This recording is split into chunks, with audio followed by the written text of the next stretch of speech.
Hello, everybody. My name is Alyssa Reyna, and today I'm going to be talking to you about the world-renowned Chinese dancer Dai Lian. Here's her story. Dai Lian was born in Trinidad on May 10th, 1916. In her early life, her parents did not have a lot of money. In fact, they were very poor. However, by the time that she was born, they were able to afford to give her a good education. When Dai Lian was 5, her cousin, who was taking dance lessons at the time, taught Dai Lian some basic ballerina dance moves.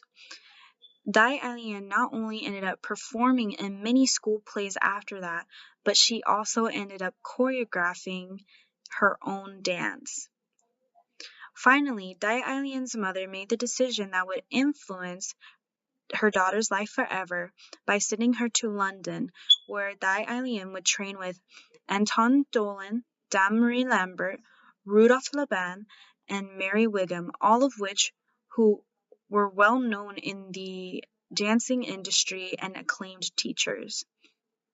In England, Dai Lian had been studying in London for 6 months when she found out that her father had gambled all of their family's money away and was no longer able to support her education abroad. But Dai Lian did not let that stop her. She ended up working multiple jobs and earning 2 scholarships to study at the Joss Leader Dance School at Darlington.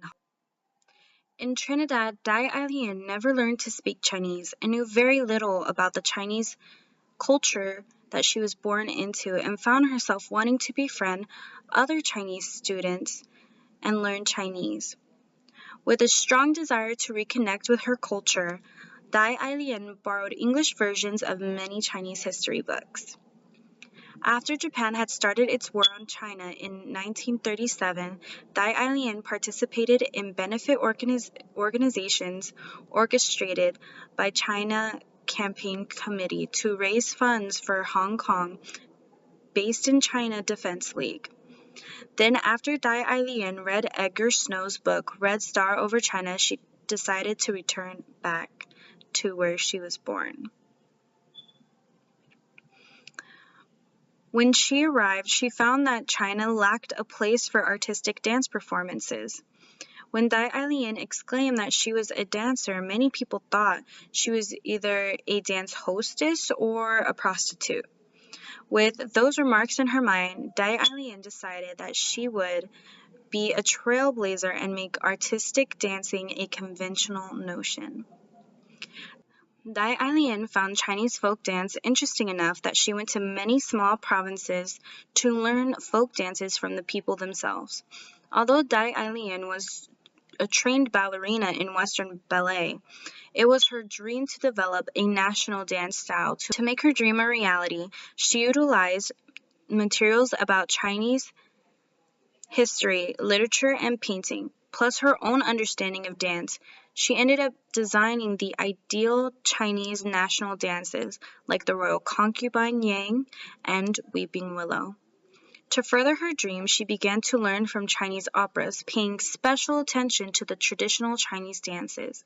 She also started learning from studying ordinary people, creating the Drum of the Yao people as well as the Spring Outing. Some of her performances were also inspired by the War of Resistance against Japanese aggression and were practically infused with patriotism. For example, Dongjiang River was a story where a woman risks her life to transport medicine to the front line under heavy bombing from the enemy.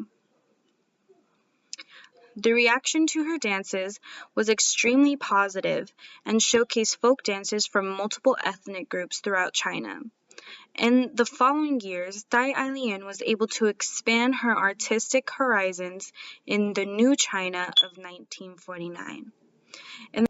In the 1950s, Dai Lian was involved in the creation and performance of the first ballet in China, Dove of Peace. 2 dances in particular, Dance of Lotus Flowers and Flying Apsaras, stole the hearts of many and even won the gold prize in the World Youth Festival, becoming the designated 20th century Chinese classics.